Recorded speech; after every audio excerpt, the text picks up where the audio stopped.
companheiros, vamos insistir junto à espiritualidade amiga, trabalhadora da casa, para que nós sejamos amparados, fortalecidos e possamos bem atender a essa convocação, né, que nos está sendo feita hoje, para que nós nos dediquemos a melhor compreender os ensinamentos do Cristo, os ensinamentos que o Mestre Jesus trouxe para nós, para nos relembrar da lei divina, para nos relembrar da lei de Deus.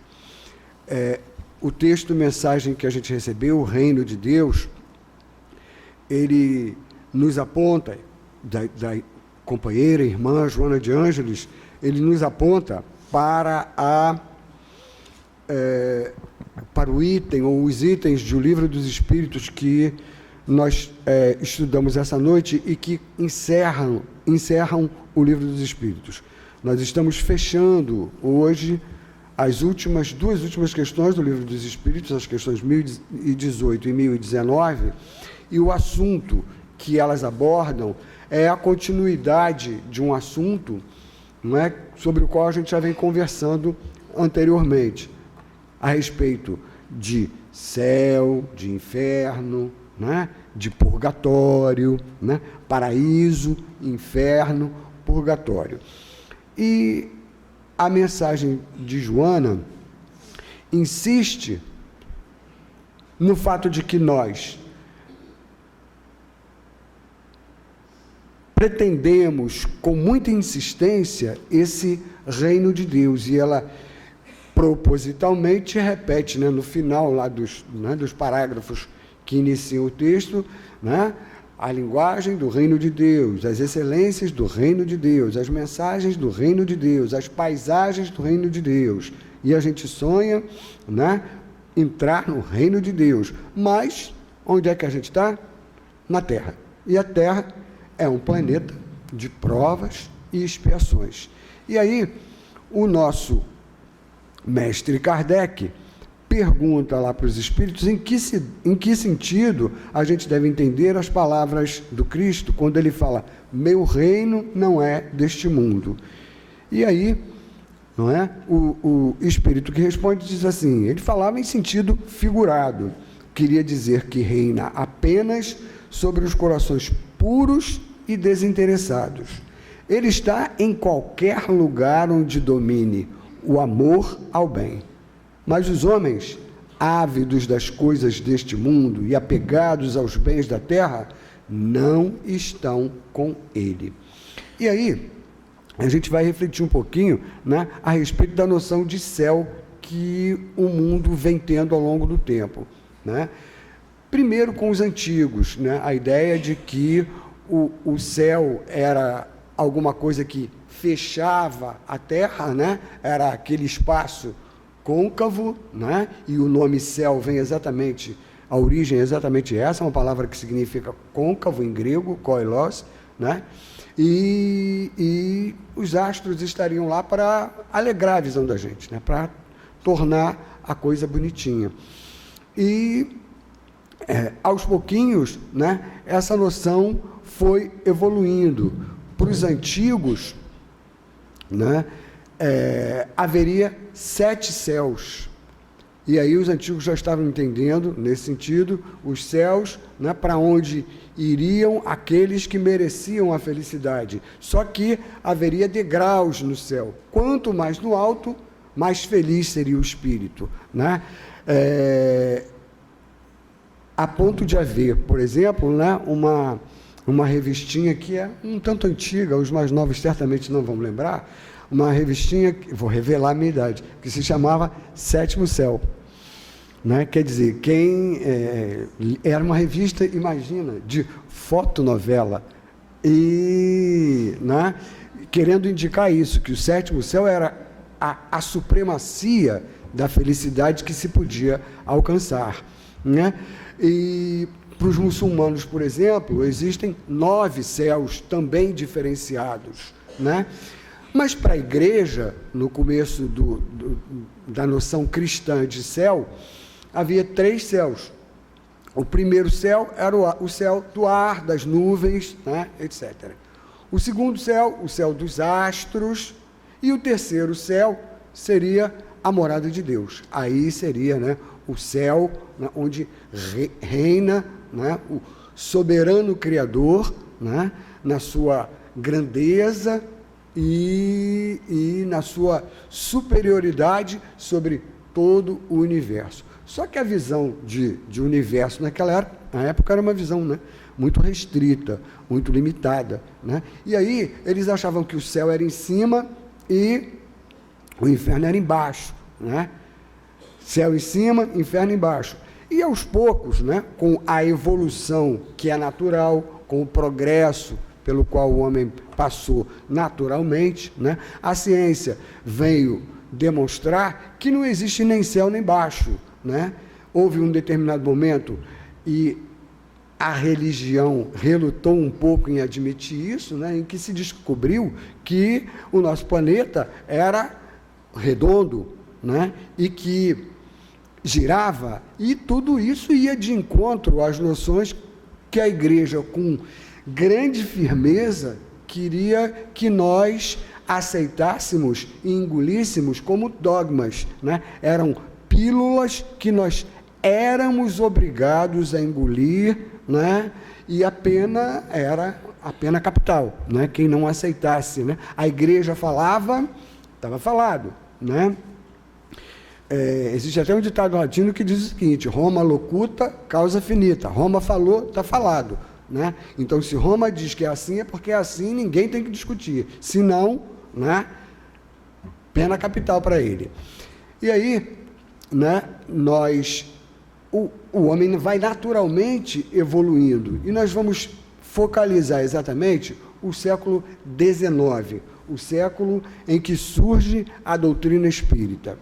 O mundo no século XIX conheceu uma evolução muito grande, uma evolução nas ciências, uma evolução na capacidade intelectual do homem, que estava ousando transpor essas barreiras, essas grades que a igreja tinha imposto para o pensamento. E aí o pensamento começa a ir embora mesmo, né? Porque a gente sabe, né? Todos nós somos livres pelo pensamento, né? Absolutamente livres. Nós podemos estar aprisionados, mas nosso pensamento vai voar e ele vai, né, para onde nós o direcionarmos, né? E aí o pensamento foi evoluindo, foi progredindo, foi questionando muita coisa, foi jogando por terra todas aquelas concepções equivocadas, não é? Inclusive do ponto de vista científico, que a igreja passava para a gente, né? Todas aquelas noções equivocadas, e surgiram grandes nomes na física, na química. Por exemplo, a gente cita o grande, né, o Pasteur. Todo mundo toma leite pasteurizado, queijo pasteurizado, e tem um nomezinho dele lá no meio, né? Pasteur, né? Pasteurizado, né? Foi no século XIX, o casal que descobriu o rádio, não o aparelho, mas o da radiografia, né? Dos equipamentos de radiologia, o casal Curie, Pierre e Marie Curie, e tantos outros, o Newton, né? E muita gente boa começou a propor teses que se chocavam diretamente com aquilo que a igreja exigia que fosse aceito como verdade, e as coisas foram se revelando verdadeiras, apesar de que a igreja não quisesse admitir isso. E aí, né, se descobre então que, na verdade, não tem cima nem baixo. Se é redondo, o que está em cima num momento, mas daqui a pouco vai estar embaixo. Então, essa história de céu em cima e inferno embaixo já era, né?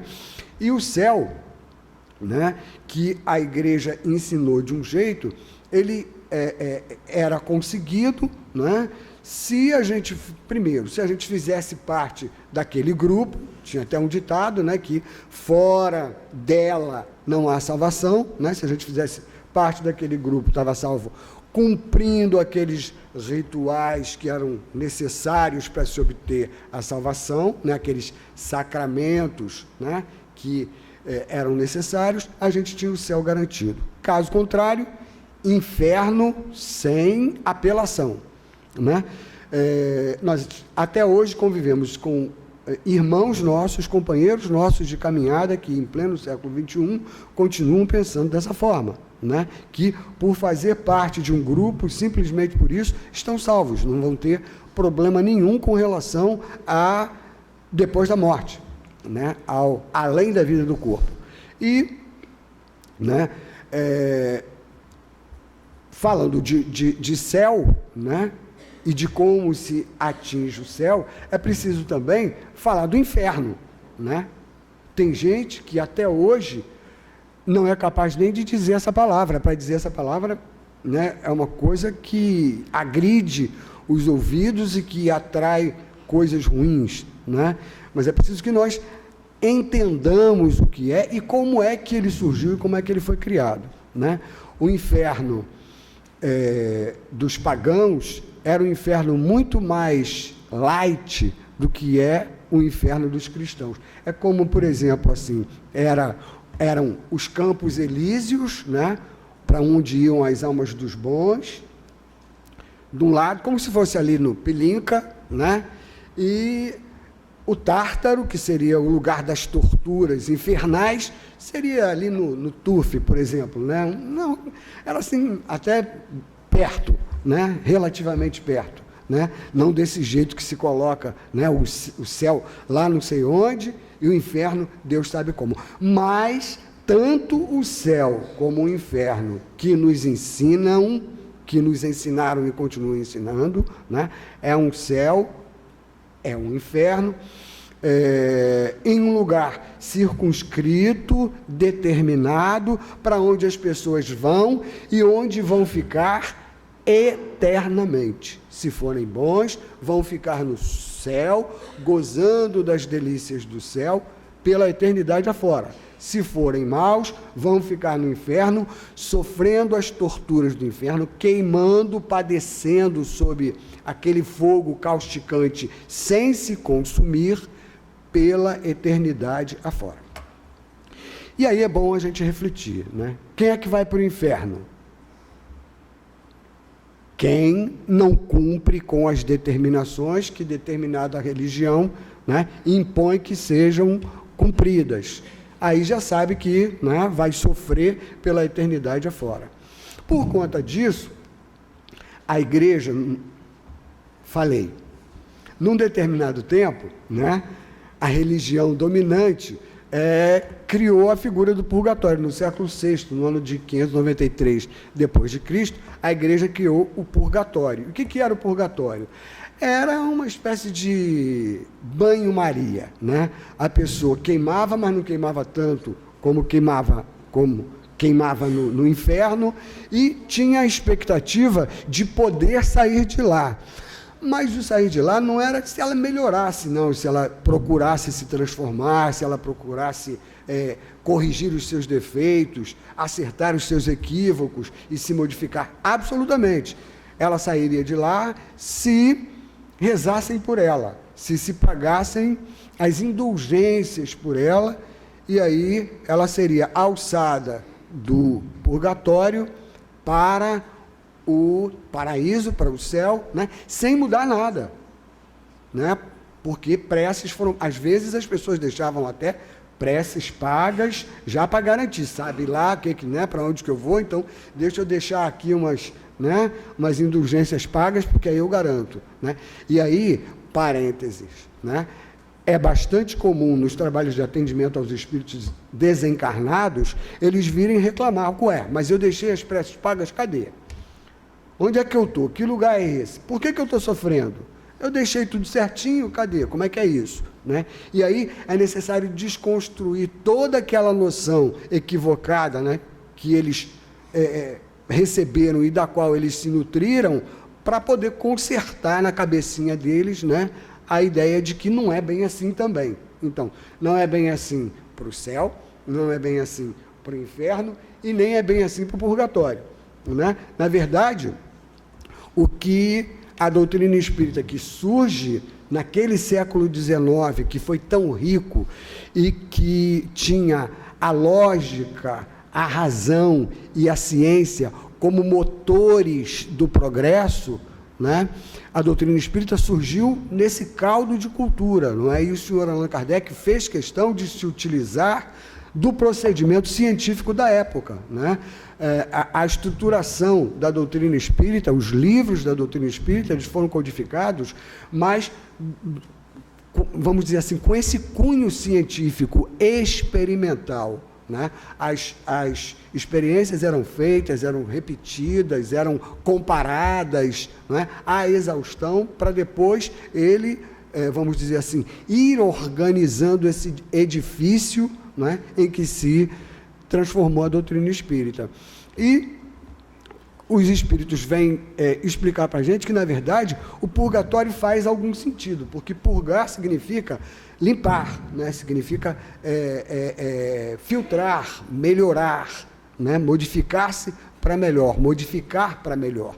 E que, na verdade, o purgatório seria, por exemplo, o nosso planeta, que é um planeta onde nós podemos acertar os equívocos que nós cometemos tanto nesta vida quanto em vidas anteriores, né? Então, a Terra, né, é um planeta que serve de purgatório, né, para os nossos erros, para os nossos equívocos. E não só a Terra, mas todos os outros planetas que estejam na mesma condição de planeta de prova e expiação, assim como o nosso planeta. Então, quebra essa ideia de purgatório, onde a gente fica lá, né, esperando que, quem sabe, queimando lá no banho-maria, menos torturante que as caldeiras lá de Pedro Botelho, né, do inferno propriamente dito, né, mas de qualquer maneira quente pra caramba, e na expectativa de que houvesse então alguém que pagasse uma prece por nós e a gente pudesse sair de lá. Não é isso, né?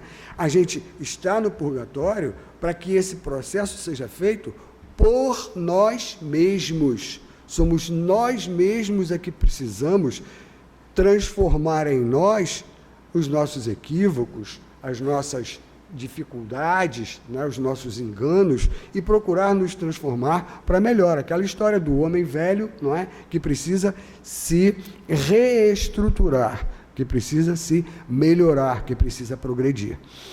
E o inferno, né? Como é que é essa história do inferno, né? Como é que se vai para o inferno? O purgatório seria aqui, aí vou para o inferno. Existe o inferno? Aí a doutrina espírita vem explicar para a gente que, na verdade, não há nenhum lugar circunscrito, não é? Onde o espírito vai lá arder, né? sem desaparecer, sem acabar, né? Assim como não há um céu, né? Um lugar fechadinho, onde o espírito vai sempre gozar, né, da boa vida, né? Sentadinho numa poltrona de nuvem, tomando suco de chuva e desfrutando, né, dali da grandiosidade da proximidade com Deus, com o Criador, né? Não é assim. Como é que é? Nós somos espíritos imortais, nós somos criaturas de Deus. Deus nos criou a todos com as mesmas possibilidades. E nós vamos fazendo as nossas escolhas, né, durante as nossas caminhadas, cada um com a sua, não é? E as nossas escolhas necessariamente têm consequências. Necessariamente têm consequências. Todos os meus atos, todas as minhas ações, às vezes eu não chego nem a agir, mas mesmo em pensamento, né, isso já tem uma consequência que pode ser boa ou má, para mim, dependendo do teor que tenha esse meu pensamento, né? E aí, né, se eu, durante a minha existência, só planto pimenta, e aí a gente vai colocar entre aspas, né? Planto pimenta, planto pimenta, planto pimenta, planto pimenta, planto pimenta. E quando chega na hora da colheita, que eu começo a colher a pimenta, aí eu falo que Deus é ruim. Puxa, Deus nunca se lembra de mim. Que injustiça, eu sou uma pessoa tão boa, faço tudo tão direitinho e estou aqui só na dificuldade, só no amargor, só nessa dureza de vida. E eu coloco sempre a culpa no outro, esquecendo de que quem plantou a pimenta fui eu. E essa pimenta eu posso plantar hoje, nessa existência, ou eu posso já tê-la plantado em outras, né? E agora está tendo que me ver diante da colheita, que só pode ser pimenta, né?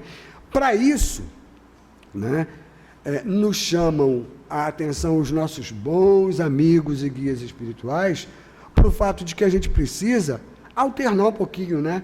Plantar uma pimentinha, porque a gente ainda é imperfeito. Então, de vez em quando, a gente ainda lança uma sementinha de pimenta por aí pelo caminho. Vai colher. Mas vamos procurar plantar umas maçãzinhas. Maçã aqui é meio difícil de... né? Mas, enfim, uma laranjinha, uma bananinha, um mamãozinho, né? Para que, além da pimenta, a gente tenha a possibilidade de uma colheita menos ardente, menos... né, amarga como a da pimenta. Isto é, nós próprios é que construímos as nossas causas de sofrimento. A gente pode não lembrar e a gente diz assim, puxa, mas eu sou tão bonzinho, né? Aí acontece só coisa ruim comigo, né? Mas, puxa vida, está acontecendo coisa ruim comigo. Mas se está acontecendo coisa ruim comigo, a culpa não é do meu vizinho, não é do meu pai, não é da minha mãe, não é do meu filho, e muito menos de Deus, a culpa é minha. E essa questão, né, pode ser uma questão minha, já que sou um espírito imortal, né, de bastante tempo atrás. É porque agora, né, Deus percebeu que eu estou em condição de carregar esse peso, e aí o peso está chegando para o meu ombro, porque agora eu tenho condição de carregá-lo, né? E aí, né, depois do nosso desencarne, né, a gente pode enfrentar também dificuldades em função da vida que nós tivermos levado aqui. Se nós vivermos, não é, de uma forma fazendo escolhas absolutamente destrambelhadas, né, o que a gente vai levar conosco vai ser também muita dor e muita dificuldade. E aí, né, eu não posso acusar Deus, né, eu não posso achar que, né, Deus está esquecendo de mim. Eu sou responsável por todas aquelas dificuldades que eu estiver enfrentando. Porque a gente também ainda pensa, a gente não, né? O pessoal ali de fora, que todo mundo já entendeu direitinho, né? Que depois que o corpo da gente morre, né? O corpo morre, e depois que o espírito desencarna, se separa do corpo, né? Aí fica tudo maravilhoso, porque aí ele só tudo, né? Tudo são flores depois do desencarne. E é um ledo engano, né? Por quê?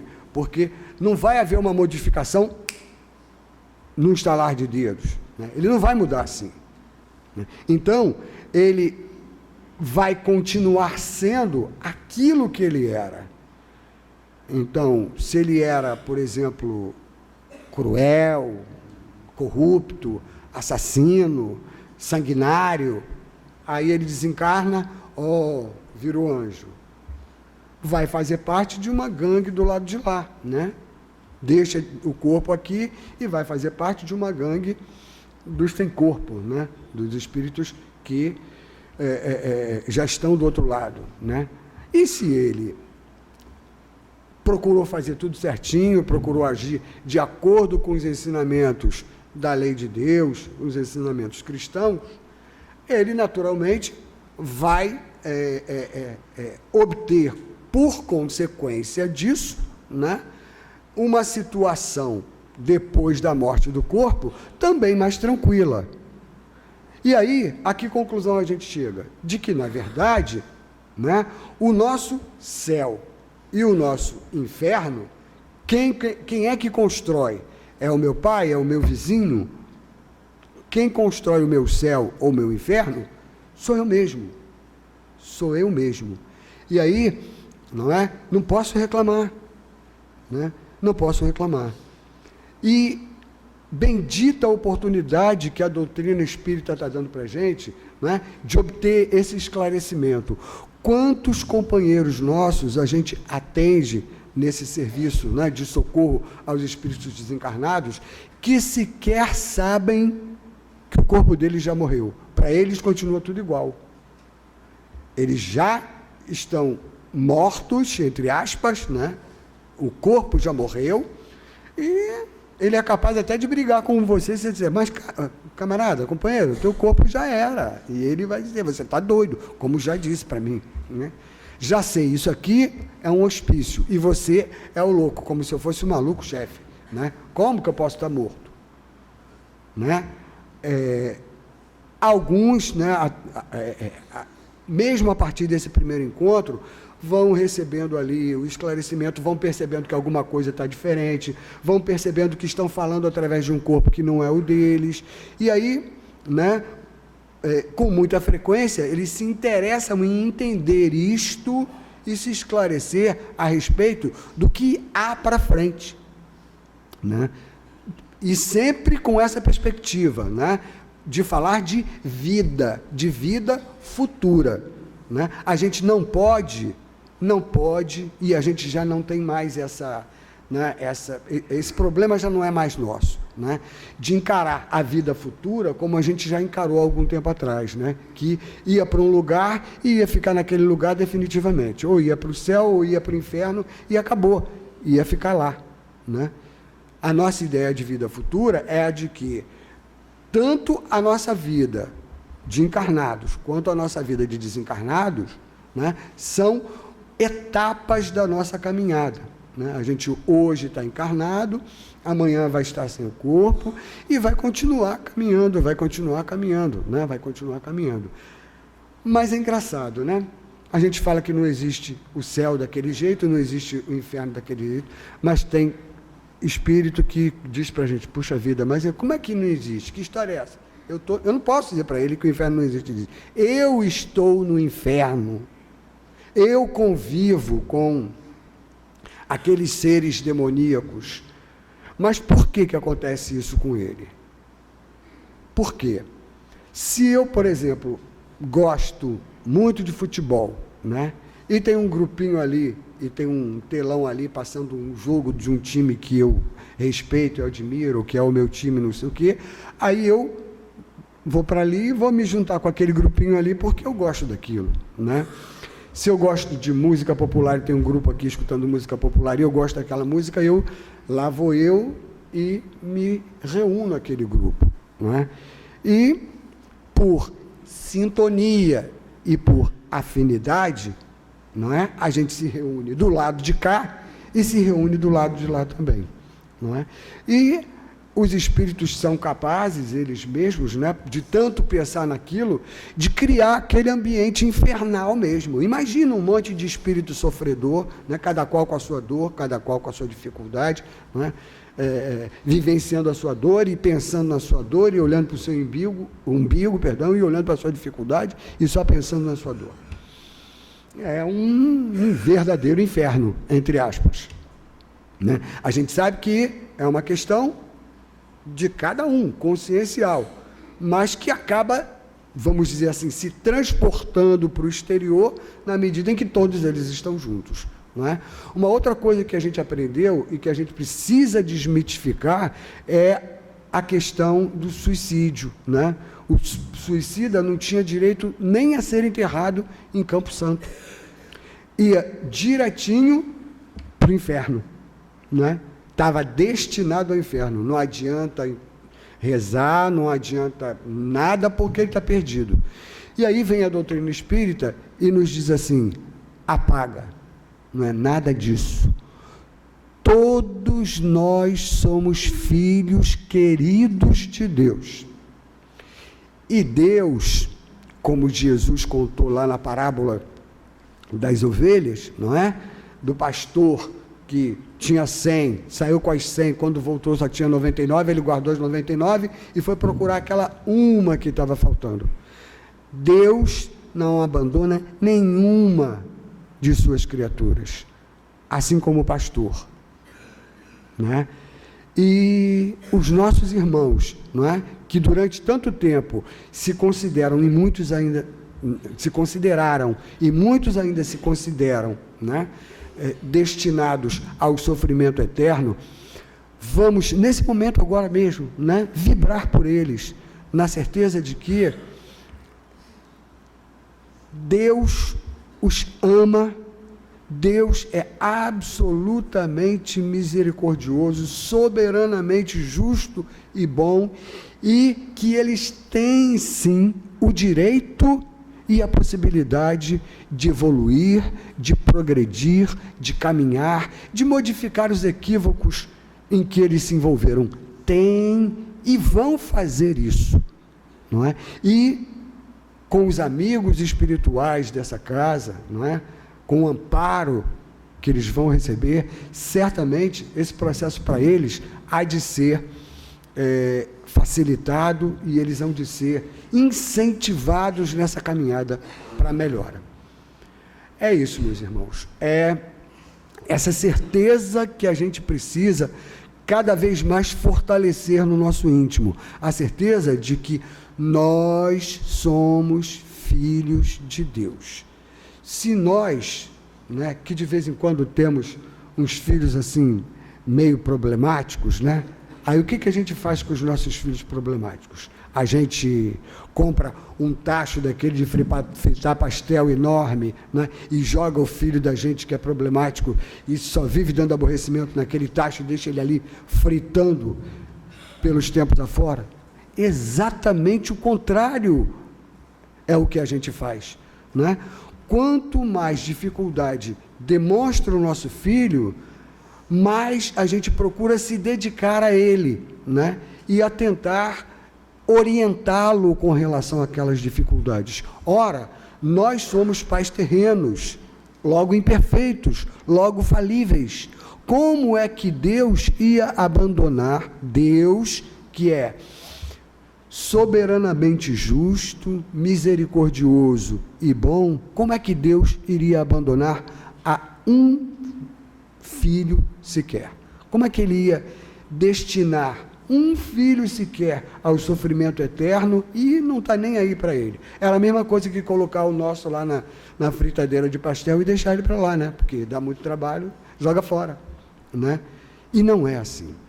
Então a gente precisa solidificar em nós essa certeza de que somos amparados, não é? Somos filhos de Deus, por mais difíceis que sejam os nossos problemas, as situações que a gente esteja vivenciando, tudo passa e tudo tem jeito. E além disso, nós temos muitos e muitos bons amigos espirituais que estão dispostos a nos ajudar, a nos socorrer, a nos orientar. É preciso que nós nos movimentemos na direção deles e aceitemos essa ajuda. Meus irmãos, que Deus nos abençoe. Uma boa noite para todos.